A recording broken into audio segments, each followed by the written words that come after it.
क्या आपके साथ कभी ऐसा हुआ है कि आपका एक पाइथन प्रोजेक्ट बिल्कुल ही सही से चल रहा है, लेकिन जैसे ही आपने किसी दूसरे प्रोजेक्ट के लिए कोई लाइब्रेरी इंस्टॉल की या अपडेट की, तो आपका पुराना वाला प्रोजेक्ट अचानक से टूट गया, यानी नहीं चल रहा है? या फिर आपका कोड आपके लैपटॉप में तो बिल्कुल ही परफेक्ट काम कर रहा है, लेकिन जब आपने उसको कॉलेज में सबमिट किया या दोस्त के पीसी में चलाने गए, तो वहाँ पे एरर्स की बाढ़ आ जाती है। ये कोई कोडिंग एरर नहीं है, ये एक डिपेंडेंसी मैनेजमेंट प्रॉब्लम है, और इसका 100% सोल्यूशन है पाइथन वर्चुअल इन्वायरमेंट्स। अगले 5 मिनट में सिर्फ आप यही नहीं सीखोगे कि इसे कैसे बनाते हैं, बल्कि ये भी समझ जाओगे कि प्रोफेशनल डेवलपर इसके बिना एक लाइन भी कोड क्यों नहीं लिखते।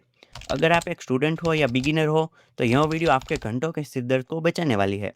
जय हिंद दोस्तों, मेरा नाम है दीप परमार, आप देख रहे हैं टेक्निकल कोडर जी। चलिए शुरू करते हैं। पहले समझते हैं कि दिक्कत होती कहाँ है।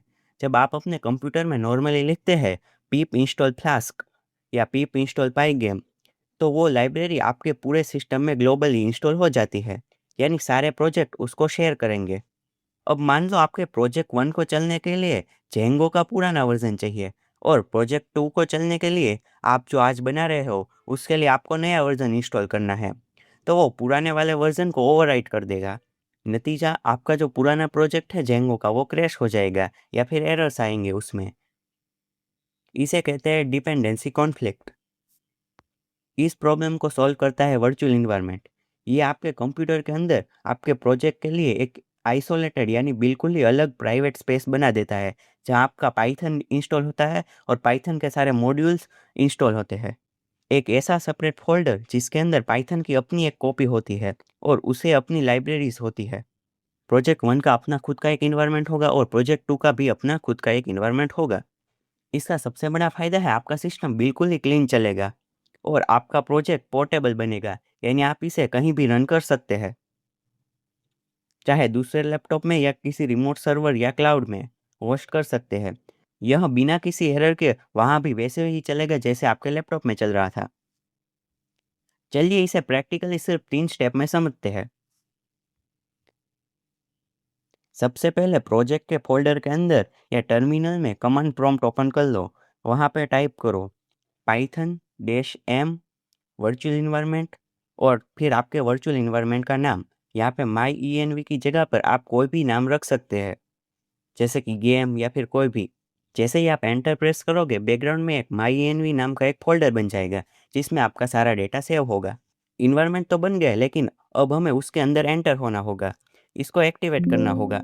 अगर आप विंडोज़ पर हो तो ये लिखो my env/scripts/activate, और अगर आप मैक या लिनक्स या किसी और रिमोट क्लाउड लिनक्स सर्वर पर हो तो टाइप करो sources my-env/bin/activate। जैसे ही आप एंटर बटन दबाओगे, नोटिस करो आपके टर्मिनल के आगे एक ब्रैकेट में आपके जो इन्वायरमेंट का नाम है वो आ जाएगा। इसका मतलब आप जो भी अभी लाइब्रेरी इंस्टॉल करोगे वो ग्लोबली आपके लैपटॉप में नहीं होगी, वो इस इन्वायरमेंट के अंदर होगी। चलो टेस्ट करके देखते हैं। pip install request, ये लाइब्रेरी सिर्फ इन्वायरमेंट में इंस्टॉल हुई है।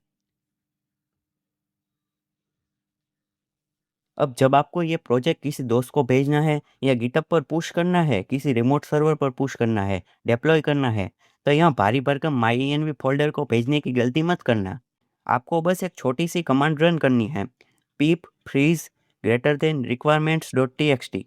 इससे एक छोटी सी टेक्स्ट फाइल बन जाएगी, जिसमें आपकी सारी डिपेंडेंसी की लिस्ट आ जाएगी और वर्जन के साथ वो सेव हो जाएगी।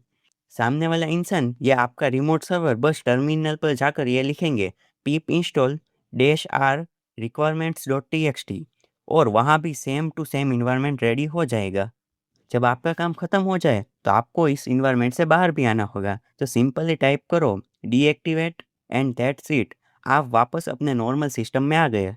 अब यहाँ पे एक बहुत ही ज़रूरी बात, जब आप अपने दोस्त को ये requirement.txt फाइल दोगे और वो रन करेगा, तो वैसे भी उसके लैपटॉप में चल जाएगी, कोई एरर्स नहीं आएगी। लेकिन मैं एडवाइस देता हूँ कि वो भी अपने लैपटॉप में वर्चुअल इन्वायरमेंट या अपने पीसी में वर्चुअल इन्वायरमेंट बनाकर ही रन करे, ताकि उसके जो पुराने प्रोजेक्ट है वो डैमेज ना हो। तो रूल बहुत सिंपल है, आज के बाद जब भी कोई नया पाइथन प्रोजेक्ट शुरू करो, तो सबसे पहला काम होना चाहिए वर्चुअल इन्वायरमेंट को बनाना।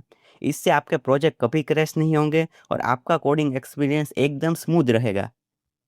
अगर ये वीडियो आपके लिए हेल्पफुल रही हो तो वीडियो का लाइक ज़रूर करना और अपने कॉलेज या कोडिंग ग्रुप्स में दोस्तों के साथ ये शेयर करना मत भूलना। कोई भी एरर्स आए तो नीचे कमेंट्स में लिखना, मैं रिप्लाई करूँगा। Thank you so much guys for watching this video. I will see you next time.